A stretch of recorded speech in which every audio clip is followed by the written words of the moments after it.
இவ்விதமாக வானமும் பூமியும் அவைகளின் சர்வ சேனையும் உண்டாக்கப்பட்டு தீர்ந்தன. தேவன் தாம் செய்த கிரியைகளை 7ஆம் நாளிலே நிறைவேற்றி தாம் உண்டாக்கின தம்முடைய கிரியைகளை எல்லாம் முடிந்த பின்பு 7ஆம் நாளிலே ஓய்ந்திருந்தார். தேவன் தாம் சிருஷ்டித்து உண்டு பண்ணின தம்முடைய கிரியைகளை எல்லாம் முடிந்த பின்பு அதிலே ஓய்ந்திருந்தபடியால் தேவன் 7ஆம் நாளை ஆசீர்வதித்து அதை பரிசுத்தமாக்கினார்.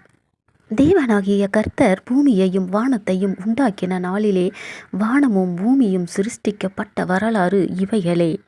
நிலத்தினுடைய சகலவித செடிகளும் பூமியின் மேல் இன்னும் உண்டாக்கவில்லை. நிலத்தினுடைய சகலவித பூண்டுகளும் இன்னும் முளைக்கவில்லை. ஏனெனில் தேவனாகிய கர்த்தர் பூமியின் மேல் இன்னும் மழையை பெய்ய பண்ணவில்லை. நிலத்தை பண்படுத்த மனுஷனும் இருந்ததில்லை. அப்பொழுது மூடுபனி பூமியிலிருந்து எழும்பி பூமியை எல்லாம் நனைத்தது. தேவனாகிய கர்த்தர் மனுஷனை பூமியின் மண்ணினாலே உருவாக்கி ஜீவ சுவாசத்தை அவன் நாசியிலே ஊதினார். மனுஷர் ஜீவ ஆத்துமாவானான். தேவனாகிய கர்த்தர் கிழக்கே ஏதேன் என்னும் ஒரு தோட்டத்தை உண்டாக்கி தாம் உருவாக்கின மனுஷனை அதிலே வைத்தார். தேவனாகிய கர்த்தர் பார்வைக்கு அழகும் புசிப்புக்கு அழகுமான சகலவித விருட்சங்களையும் தோட்டத்தின் நடுவிலே ஜீவ விருட்சத்தையும் நன்மை தீமை அறியத்தக்க விருட்சத்தையும் பூமியிலிருந்து முளைக்க பண்ணினார்.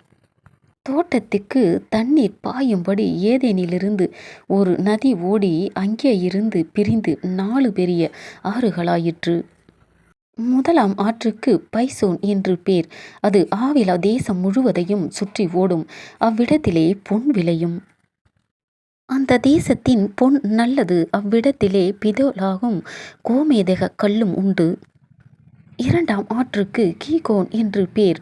அது எத்தியோப்பியா தேசம் முழுவதையும் சுற்றி ஓடும். 3ஆம் ஆற்றுக்கு இதேகேல் என்று பேர். அது அசிரியாவுக்கு கிழக்கே ஓடும். 4ஆம் ஆற்றுக்கு ஐப்ராத் என்று பேர்.